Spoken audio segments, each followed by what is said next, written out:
So I want to do a line dance.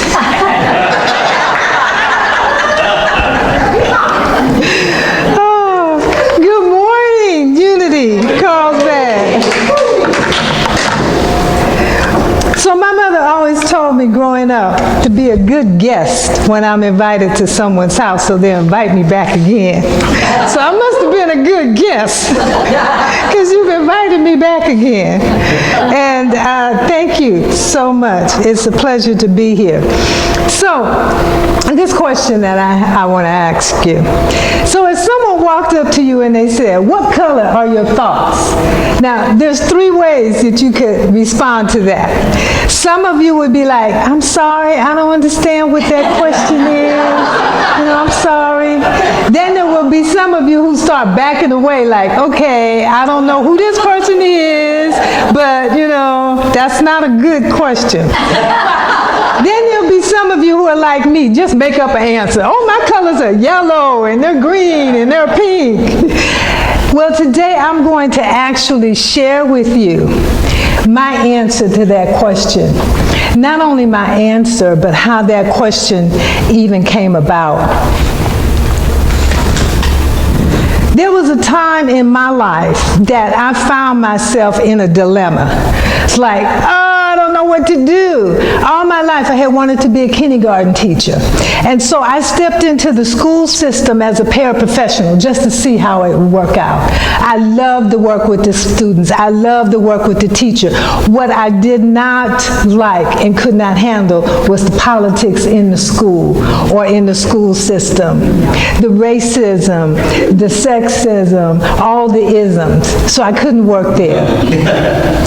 I took a job at the telephone company. Remember Ma Bell? Yeah. Mm-hmm. I was one of those telephone operators. How may I help you? And that job paid well, but it was boring. I couldn't use my creativity. So I was losing it on that job. So I said, okay, well, maybe I'll go into the corporate world. No, yeah, right. So I went to work at Bank of America, and I was getting ready to be, you know, on that track. I had been there like 2 weeks, and the supervisor came to me and she said, well, we're going to promote you to supervisor of your whole unit. And I'm like, no, you can't do that. I don't know what I'm doing. She's like, that's okay. I'm like, no, that's not okay. This lady been here 20 years. She needs to be the supervisor. And so I had to leave that job because they did promote her, and that was not what you do in the corporate world. When you're promoted, you step into that position. Doesn't matter if you don't know what you're doing.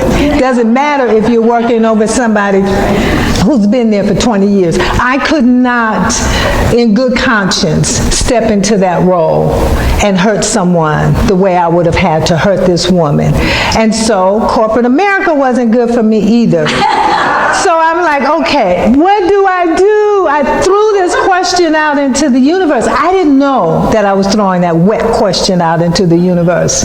What I know today is that when we have a what and we throw it out into the universe is going to come with answers. Universe is going to come. So we have the what, God has the how, when, where, and with whom.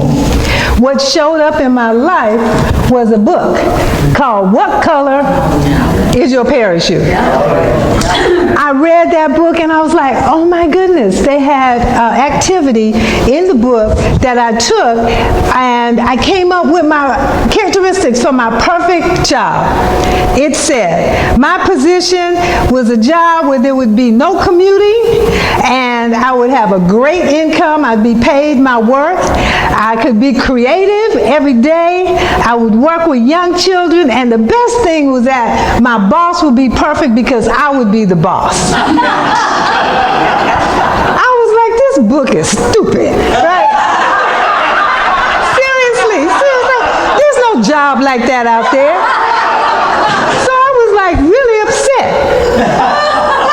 But then, okay, the universe still had that what out there. So the next thing I received was a newspaper article describing this position where I could work at home, make great income, work with children, use my creative skills, and guess what? I'd be the boss because I'd be running my own business called the family daycare business. I jumped on it. I did everything I needed to do, got the house ready, took my shots, everything, and called the social worker to come to the house. She came to the house, she checked the house was perfect, paperwork was all done, but she had in her mind what a family daycare provider should look like. And it should not look like a 20-something black girl working at Marbell's. And so she said, you are not going to take care of children. You're not going to quit your job. You're going to hire somebody to come in here and take care of these kids. So I'm not going to give you a license. I was devastated. I was like, okay, I was devastated. But what I did not realize was that the thoughts that I had in my mind about that position were colored with joy, happiness, fulfillment, passion.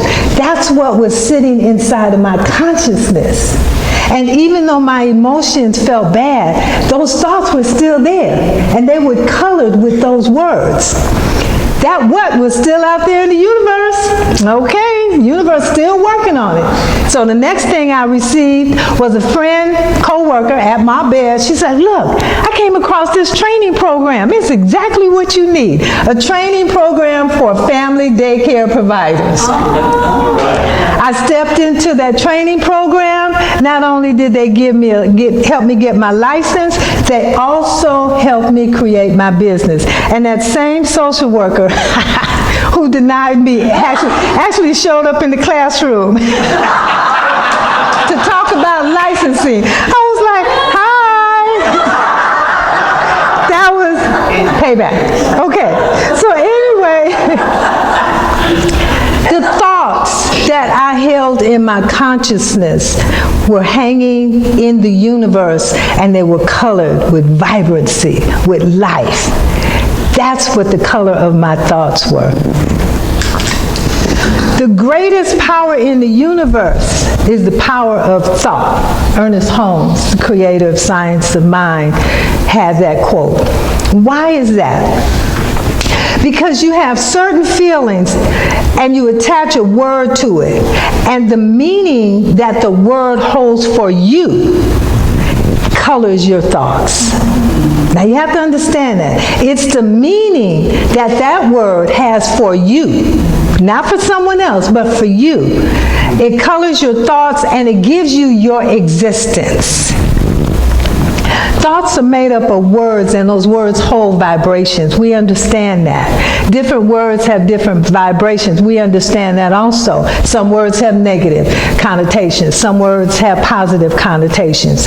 But the most important thing for us to understand is that the words that we hold have definitions for us that have a high frequency. We have to do something that I call being intentional with our words.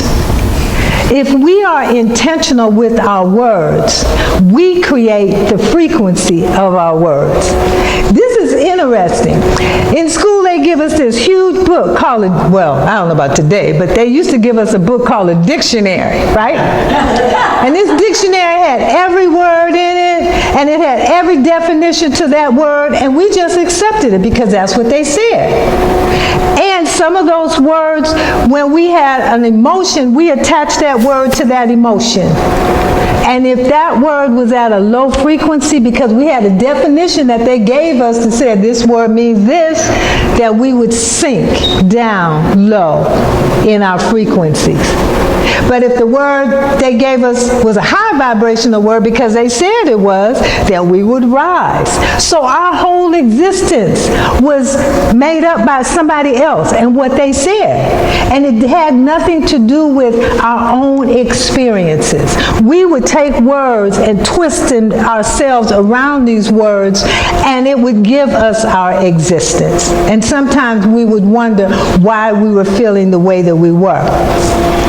When we change the vibrational frequency of a word, we shift our lives. Ernest Holmes would say to us, change your thinking, change your life. Now, I love that, but I never knew how to do that. I was like, okay, so how do I change my thinking? Well, I do something, it's called thought by design. They gave us certain definitions. We don't have to keep those definitions. So let's have some fun right now. We are going to change the definition of words.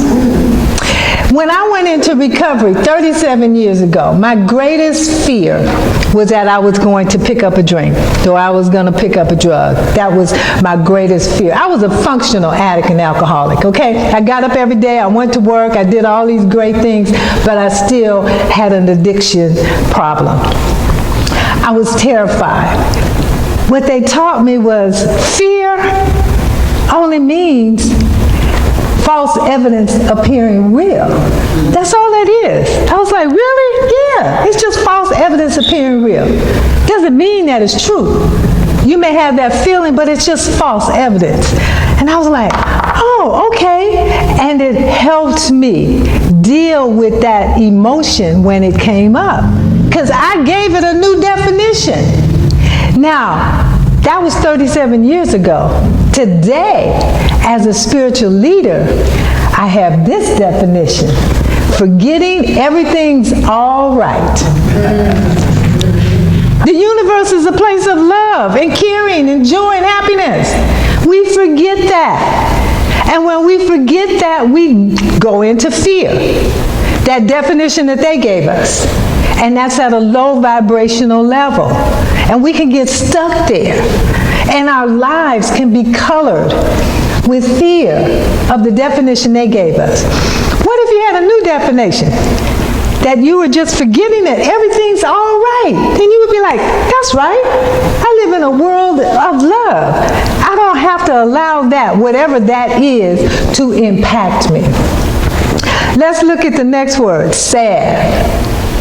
I'm so sad. I'm so sad. What does sad mean? Spiritually awakening day. I had a friend who, my friends actually listen to me. I'm always amazed at that. She's like, I met a lady and she was, suffering from sadness because she had lost her son. And my girlfriend had lost her son also. And she said, the lady was like, oh my God, I'm so sad. I just can't get past it. She's like, well, I have a friend and she said sad could mean spiritual awakening day. And the woman was like, that's right. That is so right. She could remember all of the wonderful memories of her son. And she could go into that as opposed to going into the loss. And it shifted how she was feeling in the moment, because she just changed the definition of the word. What about hate? Right now, oh my goodness, so much of this word is just out in our consciousness. We have something called race consciousness, and it's just out there, and it's impacting all of us, whether we know it or not, because remember, words are vibrations, and we are impacted by vibrations. We can't see them, but we can feel them. But we have the power to shift that definition of hate. Hearts aligning to embrace. When I feel myself going down that other road, I stop. I'm like, wait. Hearts aligning to embrace. It shifts. And then I don't allow whatever thoughts are attached to that other definition, I don't allow them to overtake me. Because I'm creating thoughts of a different color. And they are giving me my existence. I'm taking that power. Let's look at this one. Shame. A lot of us grow up as young children. We have things happen to us, and it causes shame in our lives. But guess what? Shame could be seeing hope and mercy everywhere. Just think if a young person was taught that definition. Seeing hope and mercy everywhere. You do not have to walk around feeling less than, like you don't have what it takes. You can color your world with that I am. I appreciate me for my gifts. I'm valuable because of what I have, not because of what someone else is trying to put on me, like that social worker tried to put on me, okay? I'm valuable.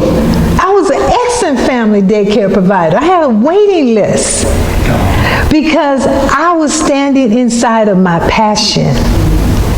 But we can allow others to shame us, blame us, have us feel bad about who we are because they're getting a dictionary definition. Let's look at bad.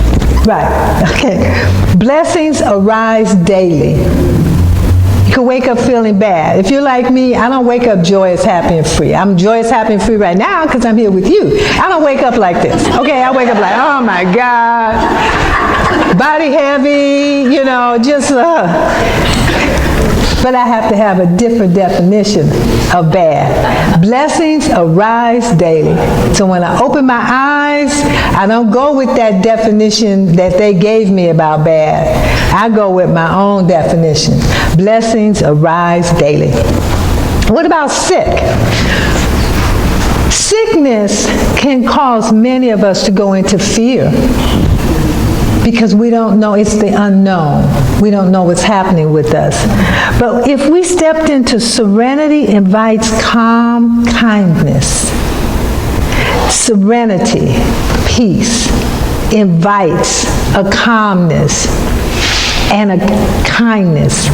Individuals are going to come to you with kindness when you're calm and you're serene and you share with them what's happening. They're going to come to you with kindness. But if you're stuck in fear, you're going to be over here hiding in the corner. They won't even know to bring kindness to you. Doubt. Oh my goodness. How many of you doubt?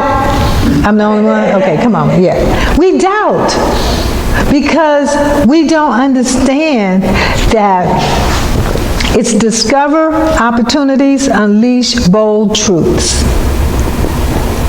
The discovery of opportunities unleash bold truths. Truths that you may not even know are there. But if you doubt yourself, you won't even step into your own truth. As ministers, we constantly are in a place of checking on our thoughts, checking on ourselves, because when we sit with someone else, we want to sit with them and know the truth for them. We also have to know the truth for ourselves. And the only way to do that is to have a definition of what that means. It means I get to stand in my passion. It doesn't mean that I allow my feelings to dictate from that other dictionary with those other definitions. I don't go there, because if I go there, I can't sit with you and know the truth for you. I have to cleanse myself of anything that's going to prevent me from being there for you. So let's look at poor. Patience overcomes obstacles regularly. Patience overcomes obstacles regularly. That's a great one. Sometimes we just have to be patient. Now, I shouldn't say you. I have to be patient. I just have to sit and just wait. Wait on the universe to bring me answers to those what questions that I've thrown out there. Patience. And it's going to overcome any obstacle that I think is in my way, because really there's no obstacle in my way. I only think that there's an obstacle there. It could actually be an opportunity, and I'm thinking it's an obstacle. And they're there regularly for us. The last one is grief. And this is a very heavy one. It can be a heavy one. For 10 years, I was stuck inside of that darkness of grief. It was not a good place to be. But today I understand grief can mean gratitude reveals inner, eternal faith.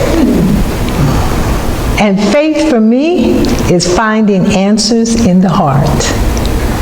So when I'm falling into a place of grief, I remember that it just simply means that gratitude is right here with me.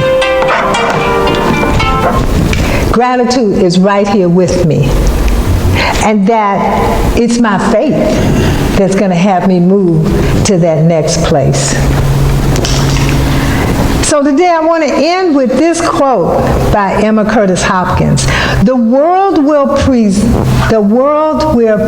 persist in exhibiting before you what you persist in affirming the world is.